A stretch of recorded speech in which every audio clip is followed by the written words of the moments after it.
Hello friends, exam preparation में मैं प्रियंका एक बार फिर से आप सभी का स्वागत करती हूँ। आर ओ 2023 के लिए टॉप 1000 क्वेश्चन की सीरीज़ चल रही है, उसी को आज हम लोग और कंटिन्यू करने वाले हैं। तो जो भी बच्चे न्यू हैं इस चैनल पर, उन सभी की जानकारी के लिए कि ये रात को 9 बजे टेस्ट सीरीज़ आती है इस चैनल पर, जो कि आर ओ 2023 के लिए है। टॉप 1000 क्वेश्चन एग्ज़ाम के पहले हम लोग सॉल्व करने वाले हैं। ये जीएस के प्रश्न होंगे। इसके साथ साथ आप देखेंगे दोपहर 1 बजे क्लास आती है यूपी पीएससी के सभी एग्ज़ाम को टारगेट करते हुए, चाहे वो आप पीसीएस का एग्ज़ाम दे रहे हैं, एपीएस का हो चुका है एग्ज़ाम ऑलरेडी, और इसके साथ साथ अगर आप आर ओ 2023 एग्ज़ाम के लिए प्रिपरेशन कर रहे हैं, कंप्लीट जीएस के लिए क्लास दोपहर 1 बजे वाली देखनी है और रात को 9 बजे आपको टेस्ट सीरीज़ और प्री वाई क्यूज़ देखने हैं। देखिए प्लेलिस्ट बनी हुई है चैनल पर, कोई भी प्रॉब्लम है आप कमेंट करके पूछ सकते हैं, अदरवाइज़ आप देखेंगे चैनल पर प्लेलिस्ट बनी हुई, सबको फॉलो करना है। और अभी एक कोई नई बच्ची है, मुझे याद नहीं है उसका नाम, और जो भी बच्चों को प्रॉब्लम हो रही थी ना वीडियो सर्च करने में, बोल रहे थे मैम टॉपिक मेंशन कर दीजिए, तो उसमें देखिएगा आप कमेंट मैंने पिन कर दिए हैं, जो भी सब्जेक्ट है ना वो सब्जेक्ट लिखा हुआ है, तो बेटर रहेगा। अगर कोई क्लास कर रहा है और आप चाहें तो वहाँ नीचे एक मेंशन कर सकते हैं कौन सा टॉपिक उस क्लास में पढ़ाया गया, आसानी से बच्चे आपस में आप लोग एक दूसरे की हेल्प कर सकते हो। तो जैसे डे वाइज सीरीज़ अब तो कंप्लीट हो रही है, आगे बढ़ती जा रही है, तो उसी हिसाब से मैं टॉपिक इंपॉर्टेंट करवाती जा रही हूँ। चलिए स्टार्ट करते हैं आज के प्रश्न। 51वां क्वेश्चन है, निम्नलिखित में से कौन सा विकल्प सही सुमेलित नहीं है। 4 सतत विकास लक्ष्य दिए गए हैं, सस्टेनेबल डेवलपमेंट गोल्स दिए गए हैं। इसमें देखेंगे इन चारों लक्ष्य में कौन सा सही नहीं दिया गया है, पूछा गया है।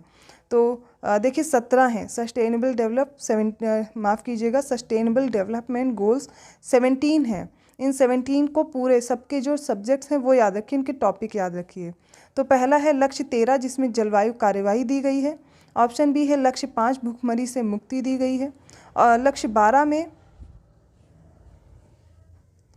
जिम्मेदारी के साथ उपभोग और उत्पाद दिया गया है, और लक्ष्य 11 में संवहनी, शहरी और सामुदायिक विकास दिया गया है। अब इनमें से कौन सा सही नहीं है, उसका ऑप्शन हो जाएगा ऑप्शन बी, इनकरेक्ट दिया गया है, माफ़ कीजिएगा ये स्लाइड हो गया। हाँ, ऑप्शन बी ये आपको रॉन्ग दिया गया है। क्यों? क्योंकि यहाँ पर भुखमरी से जो मुक्ति दी गई है ये नहीं है, ये आप देखेंगे इसकी जगह पे क्या हो जाएगा, लक्ष्य 5 में लैंगिक समानता आता है। क्या आएगा? लैंगिक समानता। तो लक्ष्य 13 में क्या है? जलवायु कार्यवाही है। लक्ष्य 5 में देखेंगे, इसमें गोल 5 में हो जाएगा लैंगिक समानता। लक्ष्य 12 की बात करें तो ये हो जाएगा रिस्पॉन्सिबल कंजप्शन एंड प्रोडक्शन, जिम्मेदारी के साथ उपभोग और उत्पाद।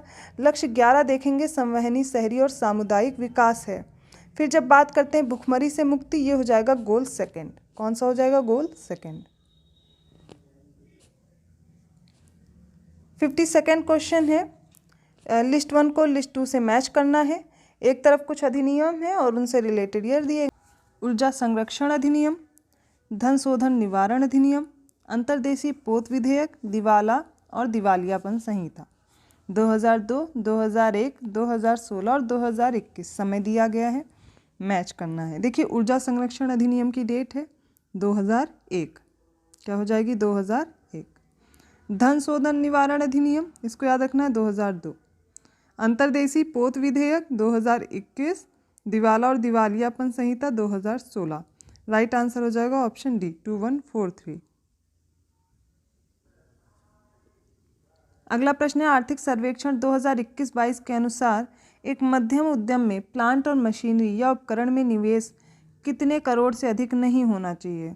ऑप्शन ए है 25 करोड़ रुपए से अधिक नहीं होना चाहिए, या फिर 50 करोड़ रुपए से अधिक नहीं होना चाहिए, 75 करोड़ रुपए से अधिक नहीं, या फिर 100 करोड़ से अधिक नहीं। इसका राइट आंसर है ऑप्शन बी, 50 करोड़ रुपए से अधिक नहीं होना चाहिए। जब मध्यम उद्यम की बात करेंगे तो कितना होगा? 50 करोड़ से अधिक नहीं होना चाहिए, और वार्षिक कारोबार 250 करोड़ रुपए से अधिक नहीं होना चाहिए। 54वां क्वेश्चन है, निम्नलिखित में से कौन सा विकल्प सही सुमेलित नहीं है। इसमें यूपीएस दिया गया है, ठीक है, अनइंटरप्टिबल पावर सप्लाई इसको बोलते हैं। एसएमपीएस को switched module power supply, DEC digital equipment corporation, GIS geographical information system. इनमें से कौन सा इनकरेक्ट दिया गया है? इसका राइट आंसर होगा ऑप्शन बी, ठीक है, ये गलत दिया गया है एसएमपीएस। इसका होगा स्विच मोड पावर सप्लाई। क्या होगा? Switch mode power supply, module की जगह मोड होगा। Okay, B option. 55वां क्वेश्चन है, अमेरिकन ट्रेल निम्नलिखित में से किस फसल की किस्म है? केला, अनानास, आम और सेब। अमेरिकन ट्रेल है सेब की, ऑप्शन डी राइट होगा। अमेरिकन ट्रेल सेब के लिए। 56 क्वेश्चन है, एक किसान जिसके पास पूछा गया कितने हेक्टेयर के बीज भूमि होती है उसे अर्ध मध्यम किसान के रूप में जाना जाता है, सेमी मीडियम फार्मर। 1 से 2 हेक्टेयर, 2 से 4 हेक्टेयर, 3 से 5 हेक्टेयर या 4 से 6 हेक्टेयर। इसका राइट ऑप्शन है बी, 2 से 4 हेक्टेयर के बीच जिनके पास भूमि होती है उन्हें अर्ध मध्यम किसान के रूप में जाना जाता है। 57 क्वेश्चन है, सिंगी छम निम्नलिखित में से किस उत्तर पूर्वी राज्य का एक लोकप्रिय मुखौटा नृत्य है? असम, सिक्किम, मणिपुर और त्रिपुरा। शॉर्ट्स में करवाया है मैंने ये, और ऑलरेडी आप देखेंगे DY सीरीज़ में भी हो चुके हैं सारे लोकप्रिय जो नृत्य हैं। तो इसका राइट आंसर है सिंगी। सिंगी को मैंने याद कराया था, सासी सिंगी सिक्किम का याद कर लीजिए, ऑप्शन बी राइट होगा। सिंगी छम कहाँ है का है?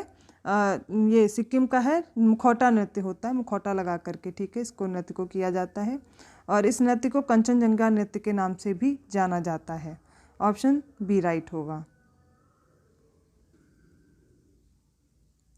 58 क्वेश्चन है, निम्नलिखित में से कौन सा विकल्प सही नहीं है?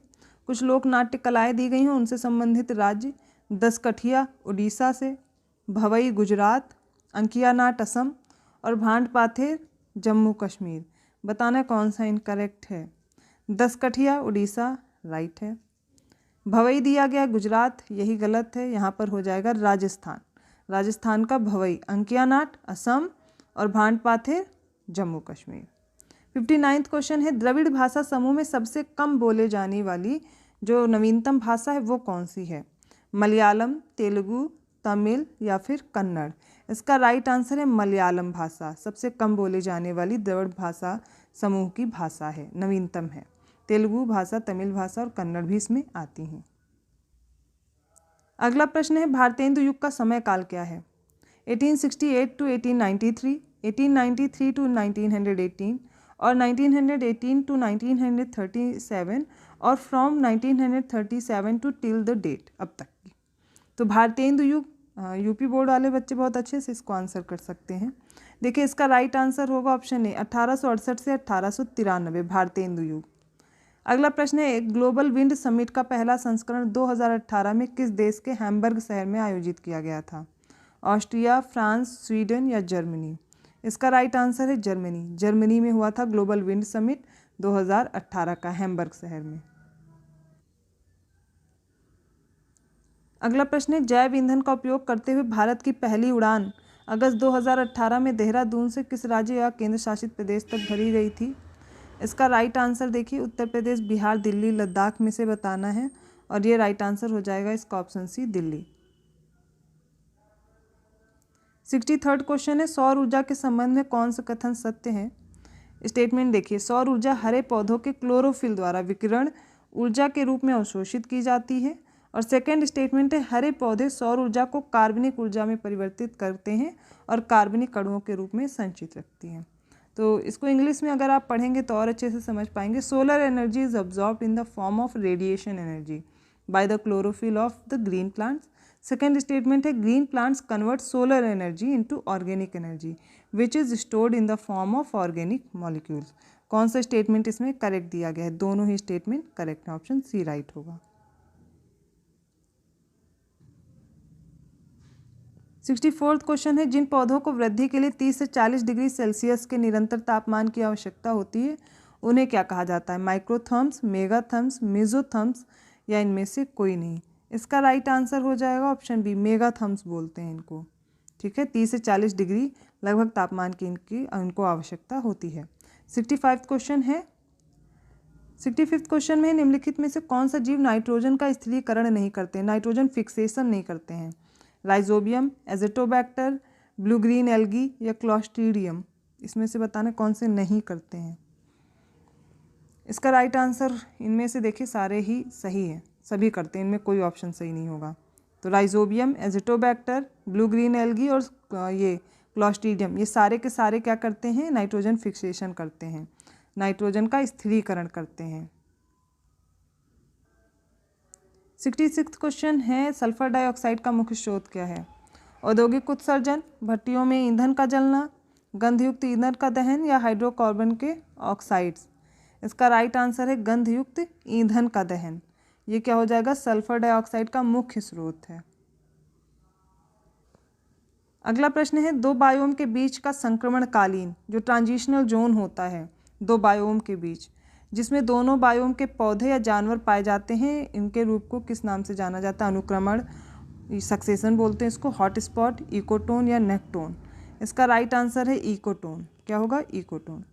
फिर है United Nations framework convention on climate change. ठीक है, इसके द्वारा हरित जलवायु कोष की स्थापना कब की गई थी?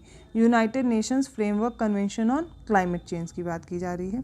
इसके द्वारा ग्रीन क्लाइमेट फंड की स्थापना कब की गई है? 2008, 2010, 2012 या 2014? इसका राइट आंसर है 2010 में।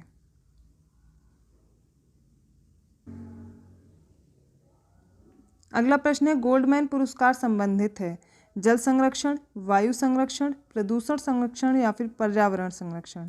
और इसका राइट आंसर ऑप्शन डी, पर्यावरण संरक्षण। गोल्डमैन अवार्ड 1989 से संयुक्त राज्य अमेरिका में स्थित गोल्डमैन फाउंडेशन द्वारा पर्यावरण संरक्षण में जो भी उल्लेखनीय योगदान देते हैं उनको प्रदान किया जाता है।